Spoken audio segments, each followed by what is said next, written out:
My starting point is marriage, no thanks. Civil partnerships, no thanks. I think if we were starting from scratch, neither marriage nor civil partnerships would be the model we'd choose. We'd aim for something better, more modern. Now, if we look at the history, of course, marriage goes back millennia. But originally, it was never about love. It was about property. The purpose of marriage was to guarantee paternity between father and son to ensure that property was passed through the male line. And secondarily, marriage was also an institution for the male control of women. In particular, the male sexual control of women. Now, of course, marriage has evolved. Nowadays, most people go into marriage based on love. But we see even today there are residues of that patriarchal history and tradition of marriage. So just take the word husband.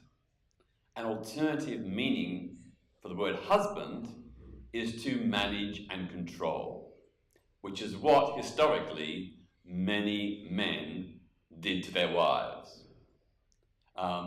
We also see residues in the tradition of the father of the bride giving away his daughter to the husband-to-be, symbolizing the passing of women from one man to another.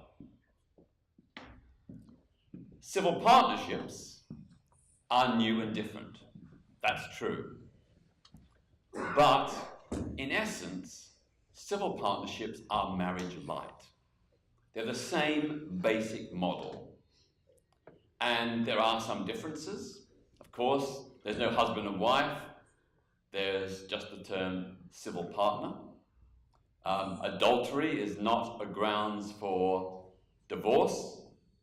Non-consummation is not a grounds for divorce when it comes to civil partnerships.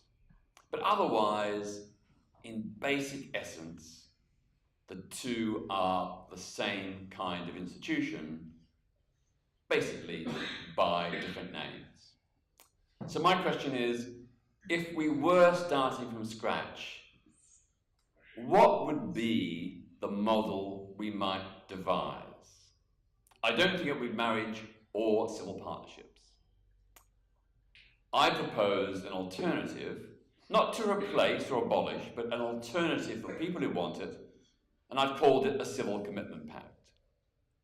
And under a civil commitment pact, any person would be able to nominate any significant other in their life as next of kin and beneficiary. So it could be a partner, a lover, someone in a long-term loving relationship, or in the case of a single person, it could be a favourite niece or nephew, a lifelong best friend, a whole host of different options. But the idea is to get away from the idea that marriage and civil partnerships should have privileged status when it comes to next of kin and the benefits of inheritance exemption. So in other words, a single person through this system could nominate whoever as the next of kin and their beneficiary in terms of inheritance, and they wouldn't be stung by the heavy inheritance taxes that currently single people face. So I think it's fairer and ends that discrimination against single people. Now, when it comes to people in a love, committed relationship, akin to marriage or civil partnership, under the system I proposed, a civil commitment pact, a person or a couple would be able to jointly agree a tailor-made partnership agreement suited to their own particular specific circumstances. So if you look at marriage or civil partnership, it's one size fits all. It's all written in stone. You simply sign the dotted line. There's no negotiation, no adaptation for individual circumstances. Under my system, yes, a couple can devise their own bespoke, tailor-made partnership agreement, which would have a similar legal status to civil marriage, religious marriage, and civil partnerships. Now, we know today that there are many different varieties of relationships. Relationships are not today like they were centuries ago, when marriage was devised. Some couples live together, some live apart. Some share their finances, others maintain financial independence. Some have children, some don't. So under this system of a civil commitment pact, it would enable people to create their own partnership agreement, as I said, suited to their particular unique circumstances. So couples would pick from a menu of rights and responsibilities, and they'd have to jointly sign off each right and each responsibility. Now, I actually think this would probably make for wiser, more responsible decisions, because now it's just sign on the dotted line. But if you had to go through each individual right and responsibility and jointly sign off with your partner, I think it would give a greater sense of the duties and responsibilities, as well as the rights, that this kind of commitment involves. I think it's going to create a more modern, flexible, adaptive system of relationship rights and recognition. I've been campaigning on this kind of idea for close to 30 years. And I was very, very pleased when in the Australian state of Tasmania, I think it was in 2004, they introduced a very similar system, which applied to both same-sex and opposite-sex couples. And it was hugely popular. Now, some people may say, well, that was a stopgap against same-sex marriage. And indeed, maybe it was in part. But I think that system of allowing people to nominate any significant other person in their life as next of kin and inheritance beneficiary, I think that's much fairer and ends, as I said, the discrimination that currently exists against single people. I think also for a lot of women in particular, but also some men, they just don't like the historical baggage of marriage. They don't like civil partnerships, partly because it's modeled on marriage, or partly because it's seen as second best from marriage. So this is, as I said, an alternative framework, a way of offering people a new system of relationship rights and responsibilities. Now, when I do this talk around the country, it's very interesting that, first of all, people think, well, how come nobody else is promoting this, or greater minds than mine having come up with an even better system? And that, I think, is indicative of the way in which we are rather limited in our horizons. I'm not saying everyone is, but I think most people just think about equality within the status quo. And if the status quo itself is flawed, that equality is also flawed. This is saying, let's go beyond what is and strive for what could be. Now, I emphasize that there will be far more expert, intelligent, smarter people than me that will probably come up with an even better system. But I think this is the beginnings, the embryo of something new. Now, since we've only just won same-sex marriage in this country 4 years ago, it might be premature to have a huge campaign right now. But I think we've got to be thinking about it. I think there needs to be a dialogue. People need to be discussing, is this marriage and civil partnership the best we can do? Is it adaptive? Is it flexible to modern relationships and lifestyles? And I think the universal message I get from lots of people is, well, I may not personally want your civil commitment pact, But I think for people who do, it should be available. I think for those who don't buy into civil partnerships and civil marriages, or indeed religious marriages, it's good to have a neutral alternative. We are going through a period when marriage itself is under great strain and question. The number of marriages is declining, the number of divorces is increasing. Clearly, for lots of people, marriage is not working. That doesn't mean to say it should be abolished. You know, although I'm critical of marriage, I share the feminist critique, I don't think it should be abolished. I think those who want it should have it. But I just say there needs to be an alternative. Give people a choice. Don't present a fait accompli, it's marriage or civil partnerships, and that's all that's available on the table. Let's think and imagine a different system, what I would say, a better system.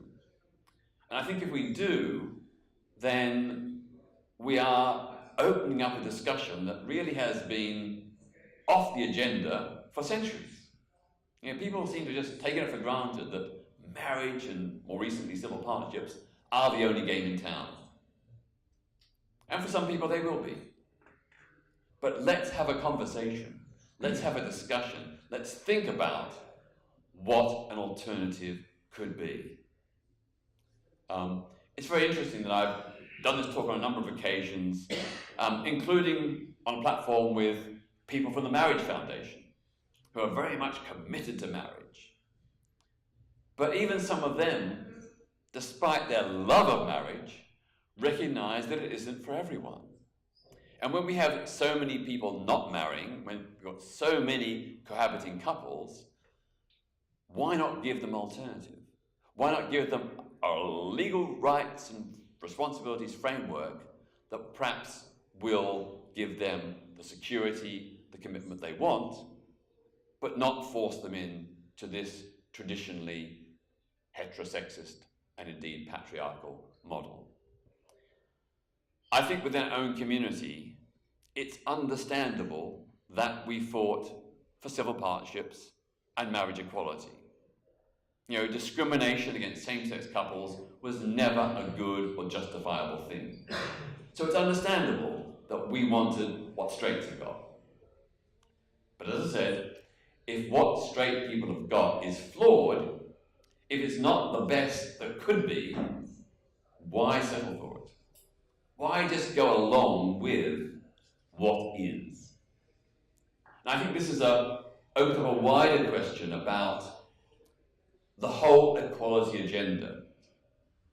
Whether it's on relationship and sex education in schools, marriage or civil partnerships, so often we've settled for the lowest common denominator of equality. Now, if I can just transpose the analogy into a different scenario, a different era. Of course, in the United States, in the 1950s and 60s, African Americans fought for equal rights. They wanted specifically to end voter segregation, to end segregation in public life in terms of parks, beaches, public toilets, department stores, lunch counters. And they fought a very heroic and inspirational battle to secure that. But at the end of the day, once those basic core elements of discrimination were ended, the whole movement collapsed. It fragmented. People felt they'd won what they fought for. Yet here we are, more than half a century later, and there are still millions of African Americans locked out of economic success and prosperity. You know, the black underclass in America, whose opportunities are so limited, still remains today, despite formal legal equality. Indeed, in some parts of America, the informal segregation is actually as bad, or almost as bad as it was in the 50s and 60s. Only it isn't enforced by law, is just by people choosing to live or not live in certain areas. You know, look at the number of African American men, mostly young men, in prison compared to the number of African men in university. You know, they're almost equal, or were almost equal. So I think that shows that equality alone is not sufficient. That we need a bigger, broader, more expansive horizon for what we seek. And you can make the same analogy with women's battles for equality and non-discrimination. Yes, women fought to outlaw discrimination based on gender. They fought for equal pay. They fought for the right to succeed without glass ceilings. But even so, today, still women's average earnings are not much more than 4/5 of men. Still, lots of women don't have affordable childcare, which can allow them to continue their careers. Still, we see astronomical levels of sexual harassment and violence against women. Still today, you know, rape and domestic abuse is a major, major issue, and the level of prosecutions or successful prosecutions is abysmally low. So, though women fought and won formal legal equality decades ago, in most cases, still, they're not truly free and equal. So, I transpose those experiences onto the LGBT community. And I say that while it's understandable we fought for equality, equality is not enough. If I go back to the period of the Gay Liberation Front in London in the early 1970s, which I was honoured and privileged to be part of, the word equality never passed our lips. We argued for LGBT plus human rights, for LGBT plus liberation, not equality within the status quo, which we saw as flawed. We argued that if you simply, I suppose, dumb down to the level of equality, what you end up with is equal injustice to straight people. So, for example, if we look at relationship and sex education in our schools, it's true that in many schools, it's not LGBT plus inclusive. But equally, you could say that straight kids don't get very good standards of relationship and sex education. Not enough information about consent and abuse issues, not enough information about safer sex, not enough information about how to deal with problems in relationships. So if we simply argue for equality with the existing pattern and model of relationship and sex education in schools, I don't think we're really, doing nearly enough to advance what young LGBT plus kids need. And surely we should be wanting to work with heterosexual people to create a system of relationship and sex education that benefits everyone regardless of sexuality or gender identity. We look at a whole range of other issues. Acknowledge, of course, the great progress we've won. But at the end of the day, equality always, for me, has a taint of limitations. It means equal rights within what exists. And, of course, what exists has historically been devised and framed for and by the heterosexual majority. LGBT people didn't have any input into most of these laws. They were devised by straight people for them, and often to uphold their own privilege, their own supremacist privilege. So, if we just go for equality, we give up our own unique queerness. We seek conformity. We seek to adapt to what is. We don't question straight society. We too often ignore the flaws, the shortcomings, the failings that heterosexual people experience. We focus on our own dilemma, quite rightly and understandably, but not in a way that creates bonds and unity and alliances with the straight majority. If we can work for something better that will benefit everyone, regardless of sexual orientation or gender identity, then I think we're stronger, and we create a stronger, broader movement that can, instead of reinforcing the divisions between LGBT plus and straight, we can actually overcome them. We can build a common alliance for LGBT plus straight liberation. And very, very importantly, women's liberation has to be part of that. There's a very, very big correlation between homophobia and misogyny. It is macho straight men, not all straight men, but macho straight men, or men with a particular macho mindset, who are the oppressors of both women and LGBT plus people. It's their supremacist, their heterosexist, supremacist ideas that do down both LGBT plus people and women. So women and LGBT people, they're different. The battles we fight are different, but we have a common set of bonds which unite us, and we should be working together. We should be working together to challenge both misogyny and homophobia, biphobia, and transphobia. So that's the framework, the ethical, moral, philosophical framework in which my ideas about a civil commitment pact are grounded. Moving beyond mere equal rights to the realm of liberation. How can we make a new society with a new vision, a new set of rights and responsibilities that will enhance and protect everyone? I leave you with this thought and welcome your thoughts and contributions. Thank you.